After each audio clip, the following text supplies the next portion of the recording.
Janeiro começa para mim agora, no trabalho, é um mês especial na minha família. Por quê? Porque o meu pai fez aniversário dia 2 de janeiro. Parabéns.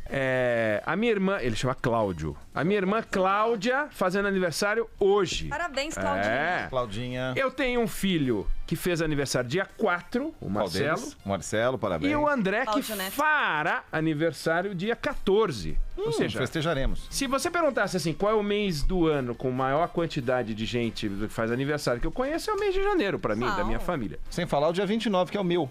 29 é o seu. Olá, Aí, é ó. incrível, mais um integrante da Pessoas da família sua vida. fazendo Olha aí. aniversário.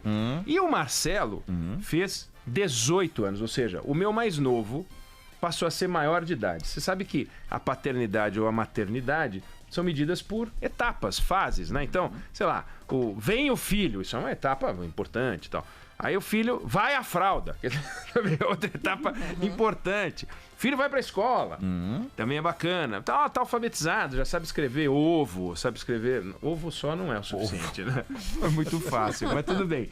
Aí, agora já tenho uma filha fazendo medicina, a Marina, um filho, o André, fazendo engenharia de produção, e o Marcelo encerrando o ciclo do ensino médio, e com 18 anos.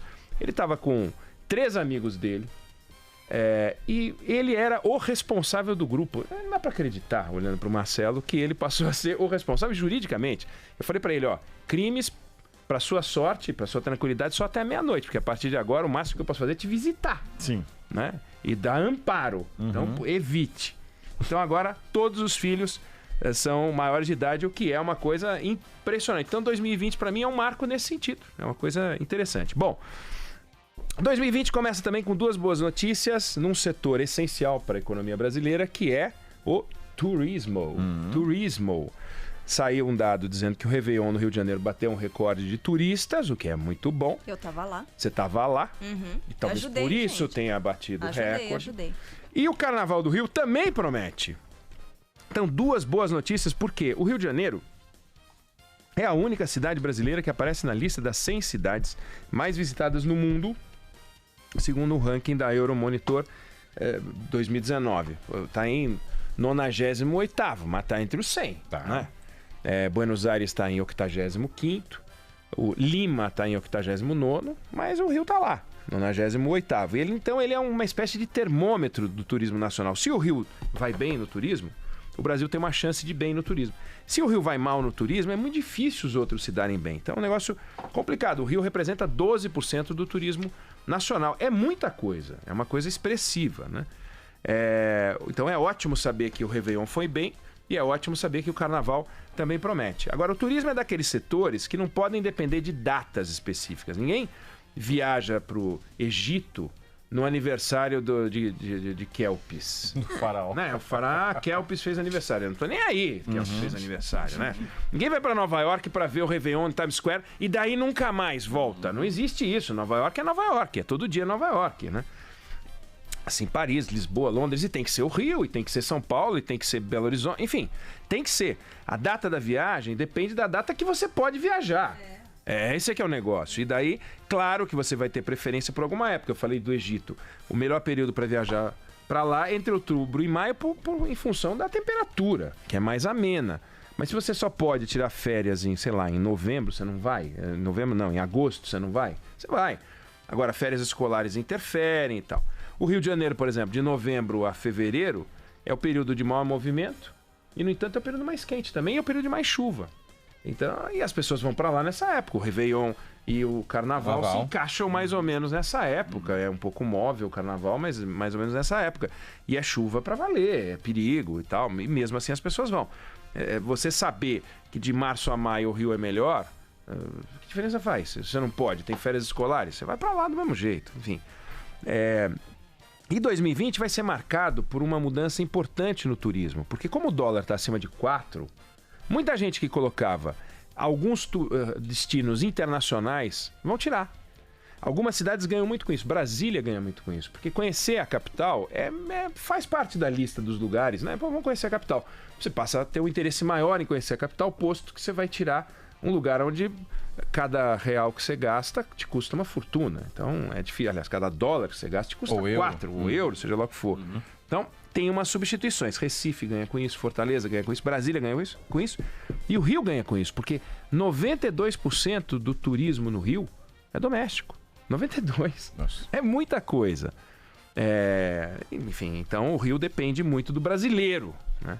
Seria melhor que dependesse menos do brasileiro, porque isso significaria que haveria mais turistas estrangeiros trazendo dinheiro para cá, e é importante. Agora, nós ficamos mais pobres em dólar, o turista estrangeiro ficou mais rico em real. Então, para o turista estrangeiro vir para cá e, portanto, ir ao Rio, é bom. E eu não é que eu estou falando assim, vão ao Rio e dane-se o resto do Brasil. É que é a porta de entrada, não tem jeito. O Rio não aproveitou muito bem, o Brasil não aproveitou, e o Rio em particular, os eventos. A Copa de 2014 e a Olimpíada de 2016, elas pegaram o Brasil num momento ruim, porque veio a Copa de 14 e logo depois começa uma crise. A Olimpíada de 16 foi no meio da crise, então não aproveitou muito, mas se esperava, se prometia um efeito maior, né, do turismo e não veio. Então o mundo não se virou para o Brasil e falou: uau, o que é aquilo? Tenho que ir para o Rio e é agora. Não aconteceu isso, infelizmente, né?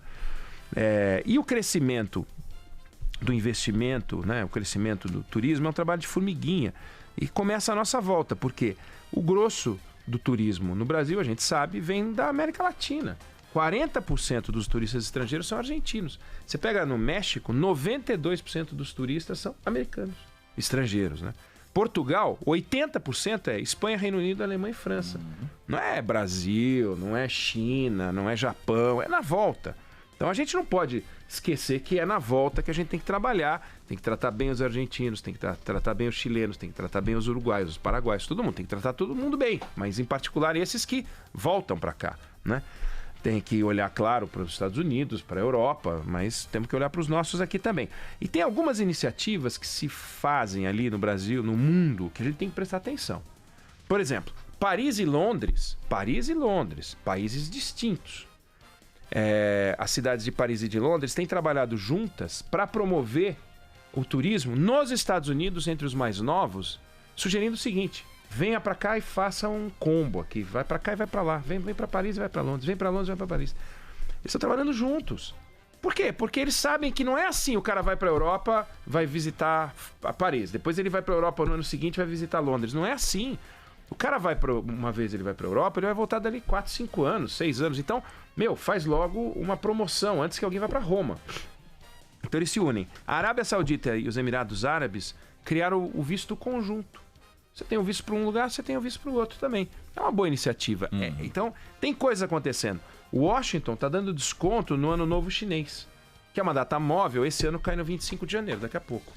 Ele dá desconto. São Francisco está fazendo promoção naquele app chinês lá, aquele WeChat, que tem 1 bilhão de usuários, só isso. Então, pelo WeChat, você pede comida, você marca consulta no médico, você faz reserva de pacote de viagem, você namora, você chama táxi. Ele é um combo de vários aplicativos. E tem um tal de Weibo, que é o Twitter chinês, também eles estão fazendo promoção. Então, São Francisco tá no WeChat e no Weibo. Falou, como é que eu promovo? São Francisco pro Oriente é fundamental, né? É importante atrair o turista. Então lá, a Tailândia lançou um pacote que é assim, você vai para Bangkok, mas você tem que conhecer uns outros lugarzinhos. Então, não é assim o Rio brigando com São Paulo, o Rio brigando com Belo Horizonte, o Rio... Não, criaram assim um combo de 4, 5 cidades que na Tailândia eles querem promover, e isso ajuda Bangkok. Se alguém vai ganhar, todos ganham. Essa é a ideia. Então, investir no turismo é isso. E é uma máquina de geração de emprego assombrosa. Você movimenta a construção civil. Não tem como você ter turismo e não ter construção civil. Não tem como ter turismo e não ter infraestrutura. Ou o inverso também, né?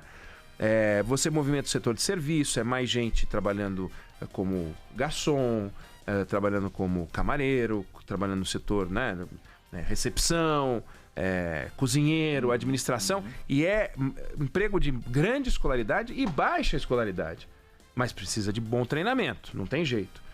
Hoje você pega Cancún, por exemplo, 50% do PIB ali da cidade de Cancún vem do turismo. Você pega no Rio, é 5%. Olha que espaço para crescer você tem. E se o Rio aumentar, vai dobrar, vai para 10%, ainda fica 1/5 do que é Cancún. Olha o strike que isso faz, né? A beleza que isso pode produzir. e você reduz problemas sociais, porque você começa a gerar muito emprego e oportunidade. Ou seja, você pode atrair dinheiro para um Brasil mandando produtos para fora ou trazendo gente para cá, dá na mesma. Aí o cara traz o próprio dinheiro, ele mesmo traz dinheiro, não precisa nem ter transferência, ele traz e usa aqui. Só que ele espalha esse dinheiro em vez de depositar na conta de 3, 4 empresas exportadoras. Vantagem de você exportar é muito grande. Você não tem que se preocupar com a criminalidade, você não tem que melhorar o estado geral do seu país, você manda os produtos para lá, eles aferem a qualidade e pagam. Desvantagem e vantagem, portanto, do turismo. Você não precisa ter toda aquela estrutura logística monumental para mandar 1 tonelada de ferro, aquele monte de navio, um monte de não sei o quê. Você pode investir naquilo que investem os países que aplicam em turismo, né? Nós estamos abaixo da medida de 7 milhões de turistas internacionais, é ruim isso, queremos aumentar sempre. O Rio aparentemente está se recuperando, aos poucos, apesar dos governos lamentáveis que tem. E o país tem uma boa chance nessa área. E o que eu queria chamar a atenção é o seguinte, nós estamos em período eleitoral. Começa agora o período eleitoral. A gente acha que não, mas vai começar uma discussão de eleição logo, porque nós vamos ter eleição em outubro. Agora em março acaba aquele período para transferência de partido, e aí começam as discussões. Então, precisamos colocar o turismo na pauta de debates. Não ficar apenas falando nas reformas que são fundamentais, até porque agora é eleição municipal, e hoje nunca o mundo teve tanta gente morando em cidades. Isso é um processo que não acabou, e não é um processo que simplesmente marca uma migração do campo para a cidade, portanto assuntos que eram do campo passam a ser das cidades. Não, novos desafios urbanos se colocam, entre eles como é que você faz dinheiro sem ter indústria nessas cidades, porque não adianta você ficar falando, vou trazer fábrica, como é que você vai trazer fábrica para municípios, né? Como o Rio de Janeiro ou a cidade de São Paulo? Você não vai conseguir trazer fábricas para cá, então você tem que trazer serviço, e trazer serviço só para alimentar o quê? As pessoas que já estão aqui. Ninguém precisa de mais restaurante se não tiver turismo. Você já tem aqueles restaurantes que você vai, você até quer ter uma outra opção, mas se não tiver turismo, não tem movimento. Bacana de uma cidade mobilizada, movimentada, é aquilo, você tem os seus restaurantezinhos queridos que você vai sempre, mas você vira uma referência, como Lima está virando já há um bom tempo uma referência gastronômica, e a gente não consegue rivalizar ainda. No Brasil a gente não tem isso ainda. Podemos ter, e é fácil, porque a qualidade dos restaurantes é muito boa em boa parte dos municípios. Então, a eleição está aí, esse tema turismo chega com tudo. 2020 vai ser um ano importante para o turismo, e começou com 2 boas notícias. Que venha um 2020 maravilhoso para todos nós.